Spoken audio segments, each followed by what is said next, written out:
Assalamu alaikum. This is Shakil Mansha and you are watching English with Shakil Mansha.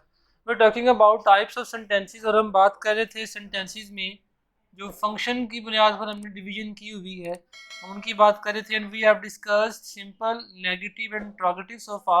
Today we'll discuss about imperative sentences. Imperative का लफ्ज़ी मतलब क्या होता है? To give order. ऐसे sentences जिनमें आप orders देते हैं या आप कमांड देते हैं, लेकिन इसके साथ साथ ये सेंटेंसेस अदर सेंसेस भी कन्वे करते हैं. फॉर एग्जांपल ऑर्डर के अलावा they can also be used to complete the sense of request. They are also used to make advices. They are also used to forbid someone to do something. किसी को कोई काम मना करने के लिए आप इसको इस्तेमाल करते हैं. और they are also used to give suggestions, मशवरा देने के लिए या मशवरे में शामिल करने के लिए, कोई चीज़ सजेस्ट करने के लिए, कोई काम सजेस्ट करने के लिए आप इन्हें इस्तेमाल करते हैं. याद रखने वाली बात क्या है कि इन सेंटेंसेस में सब्जेक्ट नहीं होता. They are always start with a verb. हमेशा वर्ब से स्टार्ट होते हैं. इनका वर्ड ऑर्डर ये है, verb plus subject. For example if I say go, अब गो भी एक कंप्लीट सेंटेंस है, दो इसमें सिर्फ एक ही चीज़ है एंड दैट इज वर्ब, लेकिन ये इंपेरेटिव है. सब्जेक्ट क्यों नहीं होता? इनके अंदर जो सब्जेक्ट होता है वो हमेशा अंडरस्टूड होता है, उसे हम अंडरस्टूड सब्जेक्ट कहते हैं, और वो हमेशा यू होता है.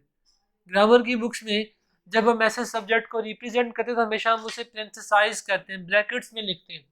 तो ये वाला जो ऑब्जेक्ट है it is always considered as an understood object. तो ये कभी भी सेंटेंस में नहीं लिखा जाएगा, लेकिन अंडरस्टूड होता है कि ये सेंटेंस का हिस्सा है. तो नॉर्मली एक वर्ब और अगर ऑब्जेक्ट मौजूद है तो उसके साथ ये सेंटेंस लिखा जाएगा. ऑर्डर के लिए फॉर एग्जांपल्स देखिए, गेट आउट, स्टॉप हिम और स्टैंड अप, ये सारे क्या है? ऑर्डर्स हैं. रिक्वेस्ट के लिए प्लीज़ हेल्प मी और डू मी अ फेवर, आप रिक्वेस्ट कर रहे हैं, गुजारिश कर रहे हैं. Advice, get up early daily, नसीहत करने के लिए. और स्टडी हार्ड, ये भी नसीहत है. फॉरबिड, मना करें. डू नॉट चीट अदर्स, दूसरों को धोखा ना दें. एंड डोंट लाफ हियर, यहाँ पे हंसे मत, ये भी एक जो है ना वो आप मना कर रहे हैं किसी को. And the last one is suggest, let us. Suggest वाले जो जुमले हैं वे हमेशा लेट से स्टार्ट हो गए.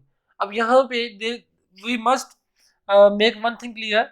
लेट दो सेंसेस में यूज होता है. एक लेट सजेशन के लिए यूज होता है and second let is also use to make request. Request के लिए भी लेट यूज होता है. तो सेंस बताएगी या टोन बताएगी कि वहां पे सजेशन है या वहां पे रिक्वेस्ट है. The main difference is a difference of tone.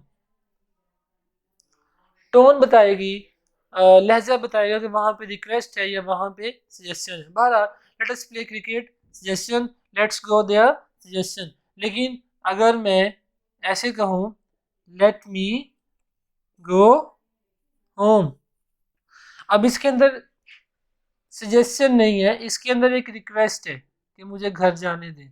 तो let is also use to make request, लेकिन नॉर्मली लेट जो है ना वो सजेशन के लिए यूज होता है. Let is all about imperative sentences. Thank you so much.